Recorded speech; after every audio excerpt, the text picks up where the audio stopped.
Hello, fitness business nerds. What's up? Welcome to another episode of the Business of Unicorns podcast. Today, I'm back with Mr. Ben Pickard. Mr. Ben, how are you? I'm doing real good. I am riding the high of our second, as I was telling you earlier, our second annual awards night with our members, and it was a total hit. We do a potluck, we give out awards.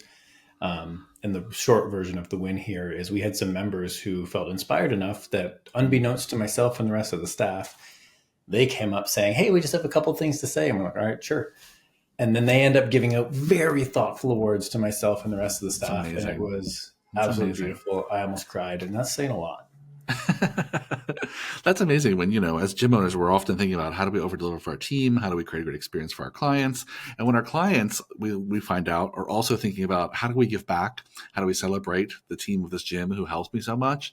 Like, what an amazing full circle moment to feel like you and your team were celebrated by your clients at this event meant to center them. Like, that's fantastic. Good for you. I'm glad you got to soak it all in and feel the feels.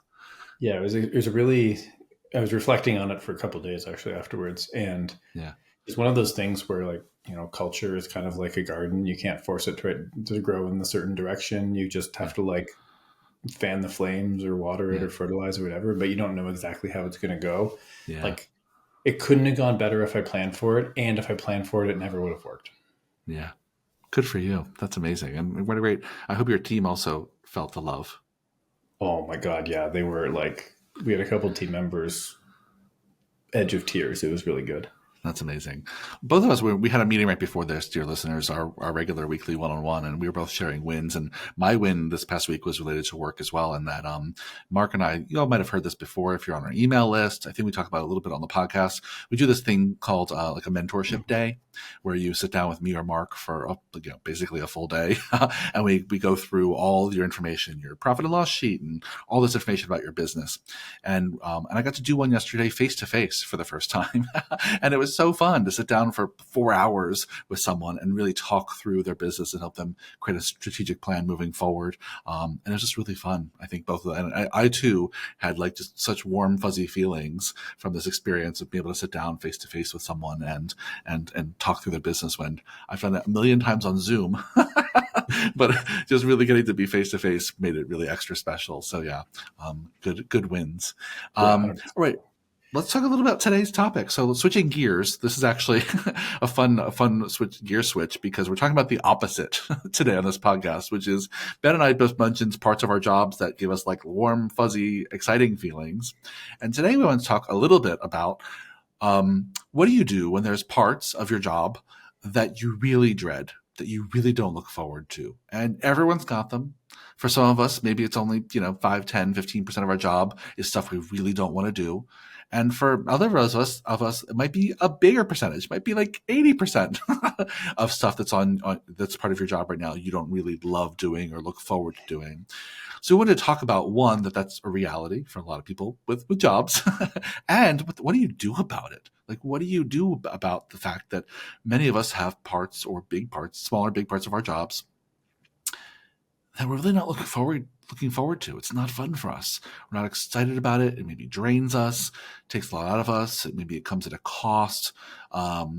So I know it's a big question, but that's what we're tackling today. Let's start with you, Ben. Just thinking about your own life. You don't have to reveal how much of your job you don't like, right? But just thinking right now, when you think about the kind of things that are on your plate, what do you do when you get to a task when you're like, I really don't love doing this one? How do you get through?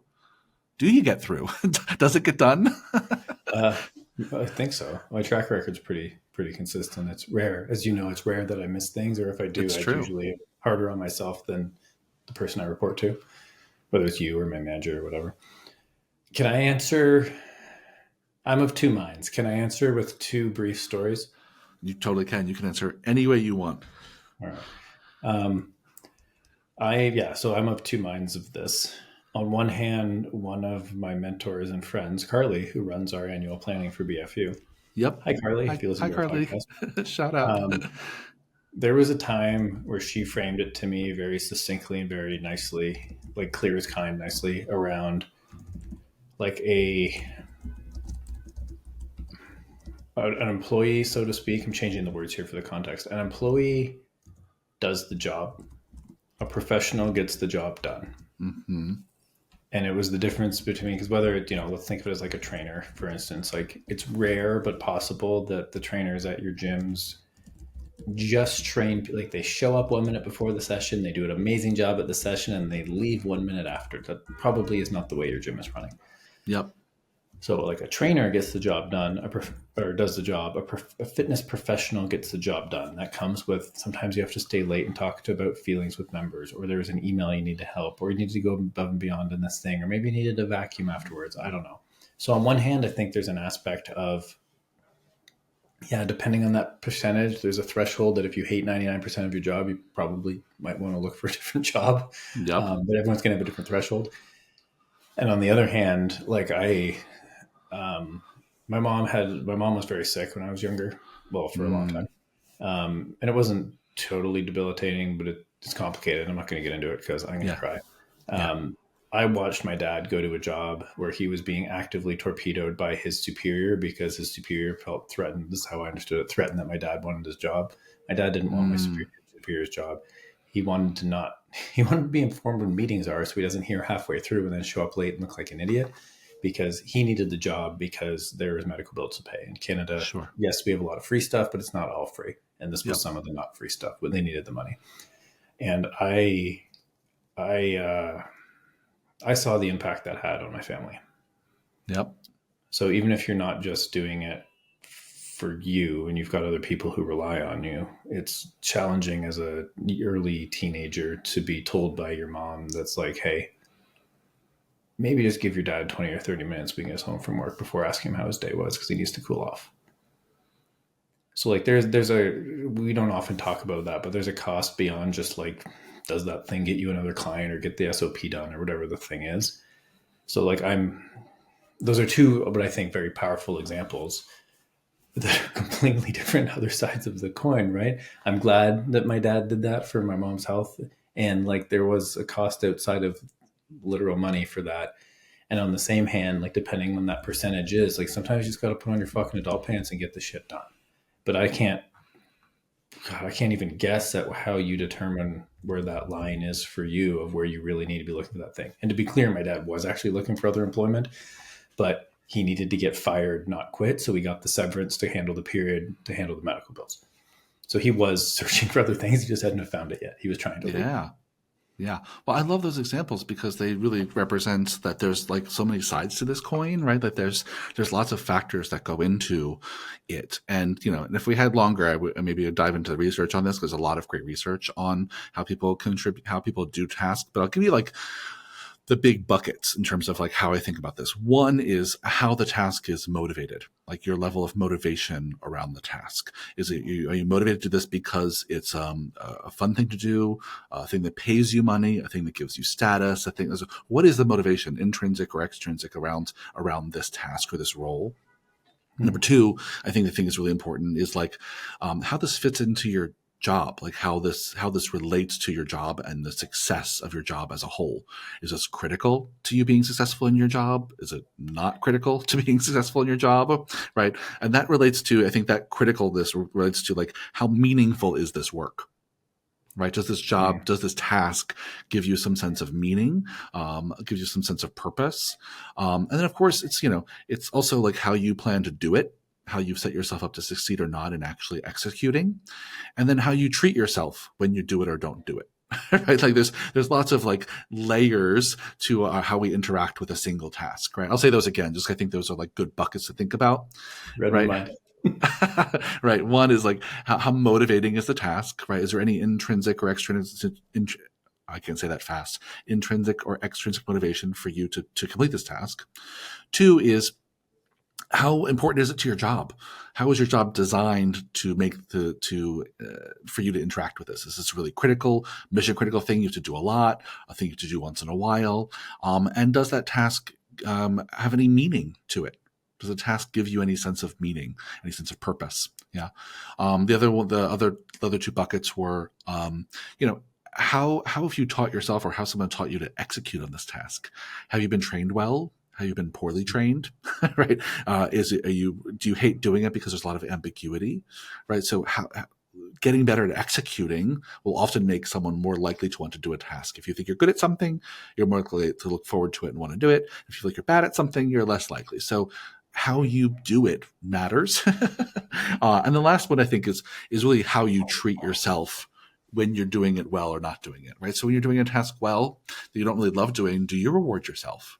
Right? Do you actually pat yourself on the back, proverbially or literally, or do you beat yourself up for the fact that you don't like doing it, right? And you're just having all this internal mean talk to yourself that you just suck, or you're just lazy, or you're just all those things make a big difference about how you build a relationship to work. If you just imagine if you spent an hour suffering through a task that you don't like and you don't feel good at, then you spend another 2 hours beating yourself up about it. No wonder you don't like that. No wonder you're gonna no wonder you're gonna hate it, right? And all those things. Like if you're really not motivated to do this at all, if it's not a big part of what makes you successful in your job, it doesn't give you any sense of meaning or purpose.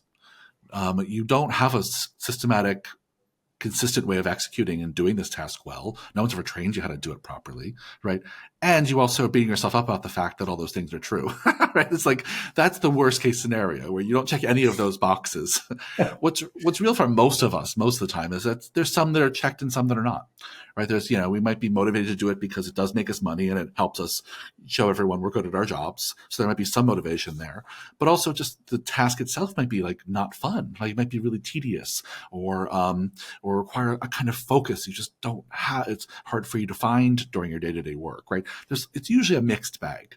Usually not just one of those things that's missing. It's usually a combination. But let me just pull this string a little bit farther. So in your own experience or in working with, all of our clients at Business Unicorns, when someone has a part of their job that they don't like doing for any of the reasons we've talked about or others, what are some of the run-on consequences and effects of that? It varies from inconsequential to high consequence, depending on how mission critical the task is. Like if you don't ever look at your profit and losses and don't file your taxes, there's, you might not be in business next year. Like that's pretty mission critical. If like you have been meaning to reorganize the bathroom and you haven't done it yet, I'm trying to think of something that was obviously not consequential. For whatever reason, that's what I came up with. It kind of depends. I guess I'm always curious about, like, that's one of the first things I'd be curious about is like, well, why are you doing this? Why does it matter? What are, and then often with like profit and loss or finance stuff as one cherry picked example, it's usually just like a lack of training or understanding. And like, that's why we have playbooks to make that as easy as possible. It's, I believe this playbook is 4 steps. Can I interrupt you for a second? I just want to pause and say, like, I do think, and maybe I have a bias here I should look into, but I do think when there are consistent parts of your job that you really dislike and don't address it, nothing good comes of that. Right. Like that doesn't have to be I know there's some people in jobs and in roles they don't like, maybe you have to do, some manual labor as part of your job and just, you're never going to be in love with it. I still think that it's worth you trying to address and reframe that role for yourself, like ignoring 100%. It, sweeping it under the rug, keeping this, tension-filled relationship with these tasks. No matter who you are and what the task is when you're listening, you'd be better off trying to address that relationship with that task and trying to make it better. It's not going to get better by ignoring it. Yeah, I couldn't agree more. It's especially if you're bringing it to a call, that's one way of addressing it, to be like, I'm struggling. Yep. Feeling resistance to this thing. Can we talk about it? Yep. And sometimes you do just need permission to be like, yeah, it doesn't sound like that's mission critical. Just like give yourself permission to not do it. And there's other times where it's like, well, let's reframe the meaning of this. I was thinking when you were talking about manual labor, there's a difference between moving rocks from pile A to pile B because you've been told to do it and you're in prison, and moving rocks from pile A to pile B because you're building a school for something close to your heart in a third world country. That might be like terrible labor that you're very excited to do because you're not excited to move rocks, but you're genuinely lit up about that outcome. There's meaning, there's purpose. Yeah. Well, let's just jump to some solutions, because I know we want to record kind of a quick one today, but I think, maybe just starting with, you already named one, right? So one thing to do when you have relationship with some of your work that you don't love it is to ask why it matters, right? Like get some significance in there. Like, why is this task that needs to happen in the first place? How does this task getting done positively impact me or my clients or my peers or my company, right? And there's hopefully not that many tasks on anyone's plate that have no reason why they exist, right? So I think touching base and trying to reframe for yourself, why does this task matter, and try to find some significance in it, I think is a great place to start. What else has worked for you, Ben? Digging into like how to do it more effectively. Mm-hmm. So this would be like, could be a combination of getting better training on it.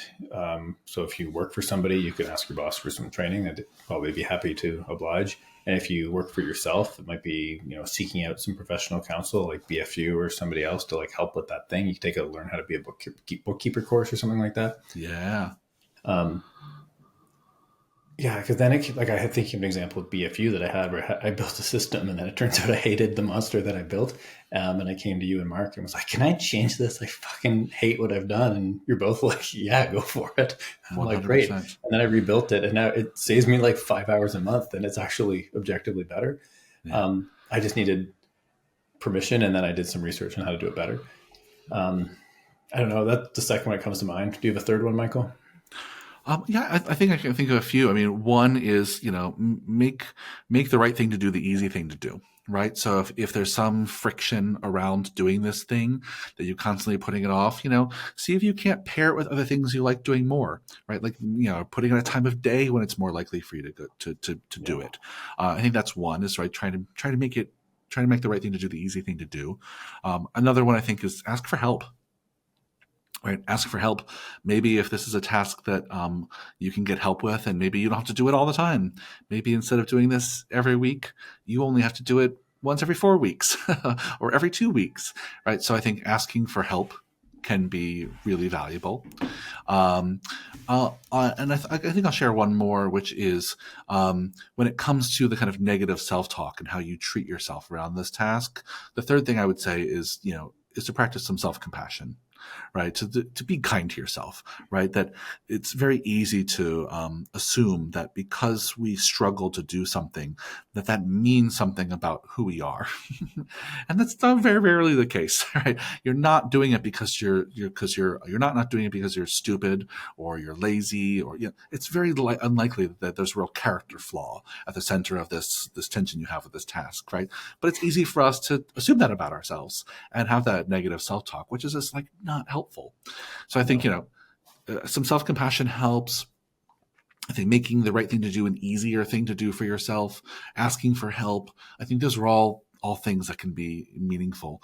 And long term, what I think, and this is, I think, probably what a lot of the more recent research on topics like this it says, and you all probably have heard this in a lot of books that have been published recently, a lot of talk about resilience, right? There's a lot of talk about grit and resilience. And all of that to say that one of the things that we are called to do in this world that is very complex and moving at a speed of light, right, is to build our own, our own capacity to manage our thoughts and feelings in this complex world, right?